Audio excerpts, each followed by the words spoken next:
शांति। आज 18 अक्टूबर 2024 का मुरली चिंतन है। आज मीठे बाप दादाजी ने कहा, मीठे बच्चे, बाप आया है तुम्हें गुलगुल बनाने। तुम फूल बच्चे कभी किसी को दुख नहीं दे सकते, सदा सुख देते रहो। तो बाबा आए हैं हमें फूल बनाने। आधा कल्प से हम रावण राज्य में रहते रहते क्या बन गए थे? कांटे बन गए थे ना। दूसरों को दुखी दे रहे थे, कभी मन से, कभी वाणी से, और कभी कर्म के द्वारा। अब बाबा आते हैं और हमें उस रावण राज्य से बाहर निकाल, बुद्धि से निकाल, हमें फूल बना रहे हैं। अब बाबा कहते तुम फूल बन रहे हो। फूल बनने में भी बच्चे नंबरवार। जो जितना बाप को याद करेगा वो उतना अच्छा खुशबूदार फूल बनेगा। फूलों की भी वैरायटी होती है ना।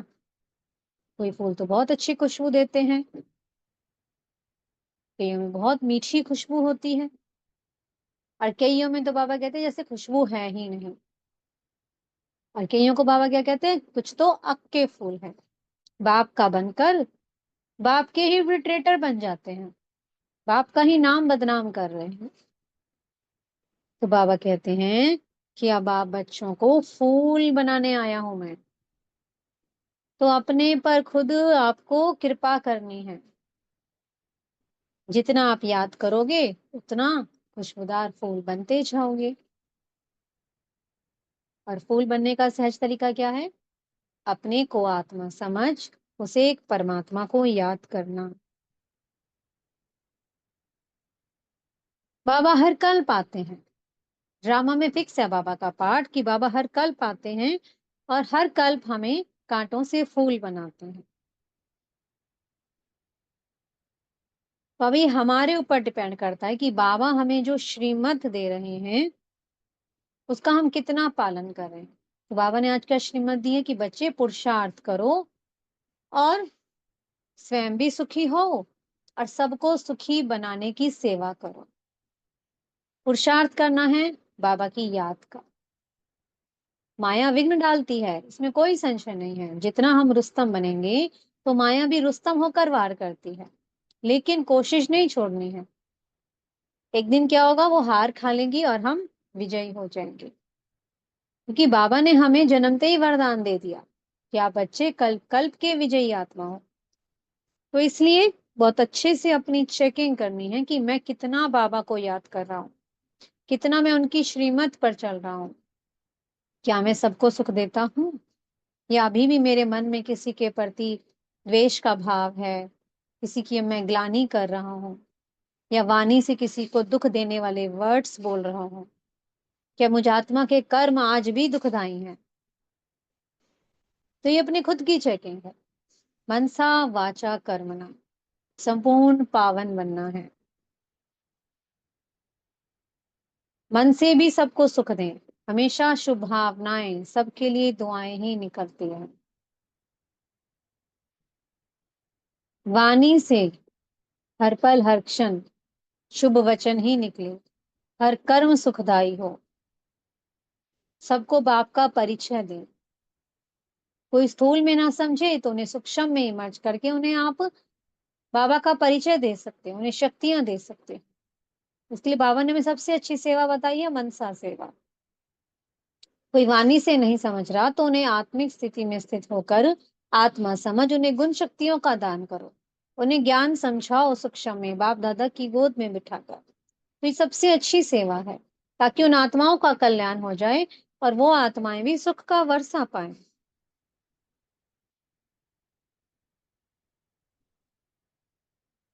तो बाबा हम सब बच्चों के लिए यही आश रखते हैं कि मेरा हर बच्चा ऊंचा पद पाए।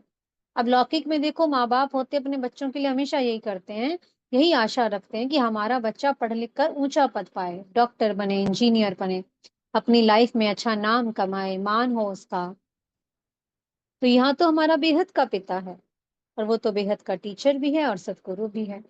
वो हमारे लिए क्या आशा रखता है कि मेरा हर बच्चा लायक बच्चा बने, हर बच्चा मेरा फूल बने, सबको सुख दे और सारी दुनिया को सुखी बना दे। बाबा ने कहा देखो लक्ष्मी नारायण है ना, वो कितने सिविलाइज्ड हैं, दैवीय गुणों वाले मनुष्य हैं। तो अपनी चेकिंग करनी है कि मुझ आत्मा ने दैवीय गुण कहाँ तक धारण किए। आधा कल्प से 2500 वर्षों से हमारी क्रिमिनल दृष्टि रही है। सिर्फ एक यही जन्म हमें मिलता है जब हम अपनी दृष्टि को सिविलाइज्ड बनाते हैं, हमारी दृष्टि में पवित्रता आती है। बाबा ने इस किले में क्या कहा है, सबको आत्मा भाई भाई की दृष्टि से देखो, तो फिर आपकी सिविलाइज्ड बन जाएगी और आप रूहे गुलाब, रूहानी खुशबूदार फूल बन जाओगे।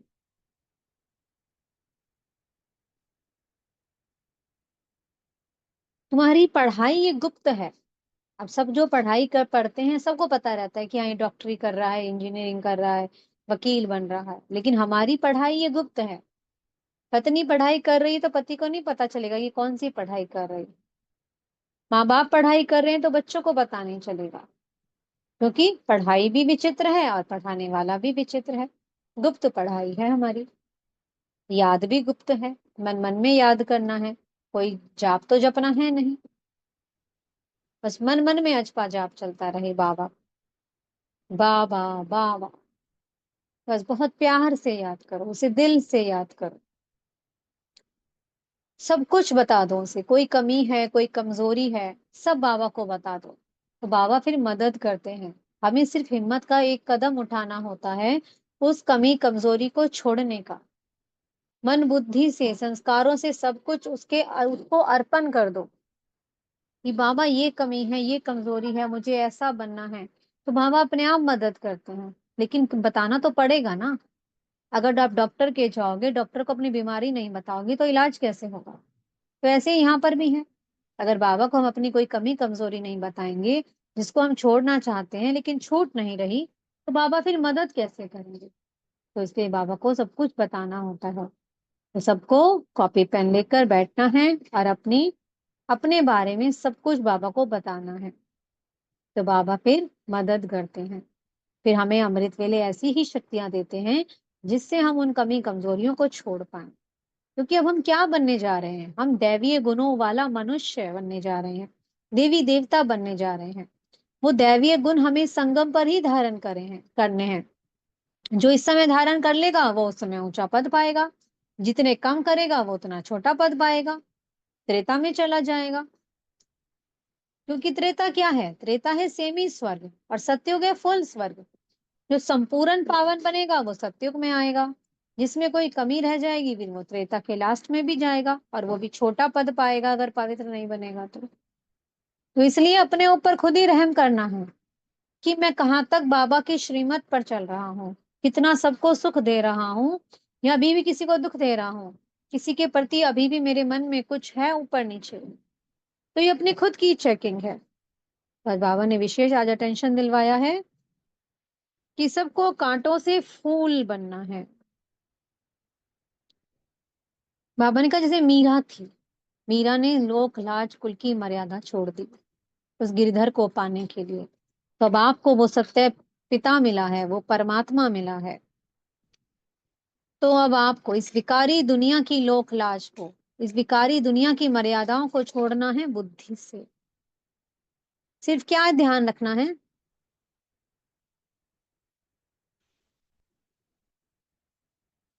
कि मुझ में दैवीय गुण कहाँ तक आए। क्या मैं लक्ष्मी नारायण बनने लायक हूँ? क्या मैं लक्ष्मी को बनने लायक हूँ? क्या मैं नारायण को बनने लायक हूँ? तो ये अपनी खुद की चेकिंग है। मीठे सतगुरु जी ने आज वरदान दिया है, शांति की शक्ति द्वारा असंभव को संभव करने वाले सहज योगी भव। शांति की शक्ति सर्वश्रेष्ठ शक्ति है। जब शांति की शक्ति आत्मा धारण कर लेती है तो और शक्तियां जागृत होने लगती हैं। साइंस में भी आप देखेंगे जितने भी इन्वेंशंस हुए हैं, जितने भी टेक्नोलॉजी आई, तो जिन्होंने वो इन्वेंट किया पहले वो एकांत में गए, बहुत रिसर्च की, अकेले गए। ऐसा नहीं कि सब भीड़ भाड़ में रह रहे हैं, सबसे खूब बोल रहे हैं चाल रहे हैं फिर इन्वेंशन किया, नहीं। पहले उन्होंने अपने आप को एकांत में लेकर गए, फिर कोई इन्वेंशन निकली, क्योंकि शांति में जाने से और शक्तियां जागृत होती हैं। तो उस शक्ति से फिर हम असंभव को भी संभव कर सकते हो। तो यहाँ तो स्वयं परमात्मा आपका साथी है, तो हम क्या नहीं कर सकते हैं। तो जो इस सहज योग को, इस राजयोग को प्रयोग कर असंभव को संभव करता है, शांति की शक्ति को स्वयं में धारण करता है, वही सच्चा सहज योगी है। सब कुछ सहज है उसके लिए, असंभव से असंभव चीज भी संभव हो जाती है। बाबा कहते हैं मुरली में कि इस सहज योग के द्वारा, इस राजयोग के द्वारा पत्थर को भी पिघलाया जा सकता है। स्लोगन है, वाणी द्वारा सबको सुख शांति दो, तो गायन योग्य बन जाएंगे। सबको क्या बांटना है? सुख और शांति का वर्षा। सभी समय सुख और शांति तो मांग रहे हैं, आत्मा या शांत हो गई हैं, दुखी हो गई हैं। तो सबको हमें ऐसी मीठी वाणी बोलनी है, ऐसी सुखदाई वचन बोलने हैं कि आत्मा इस सुख का अनुभव करे, शांति का अनुभव करे। और ये तभी होगा जब योग अच्छा होगा। योग का बल कार्य करता है। ऐसे नहीं कि आप किसी से ऊपर ऊपर से मीठा बोल रहे हो तो वो आपसे संतुष्ट हो गया, कितने दिन के लिए हो जाएगा? कुछ समय के लिए। लेकिन यहाँ पर स्थायी शांति की बात हो रही है, स्थायी सुख की बात हो रही है। और वो हम तभी दे सकते हैं जब हमारा उसके साथ योग पावरफुल, योग युक्त आत्मा, उस एक परमात्मा की याद में स्थित रहने वाली आत्मा ही सबको सुख शांति का वर्षा दे भी सकती है, दिला भी सकती है। और फिर उन्हीं का ही गायन होता है। ओम शांति। बहुत बहुत शुक्रिया प्यारे प्यारे हमारे मीठे मीठे बाप दादा जी का। ओम शांति।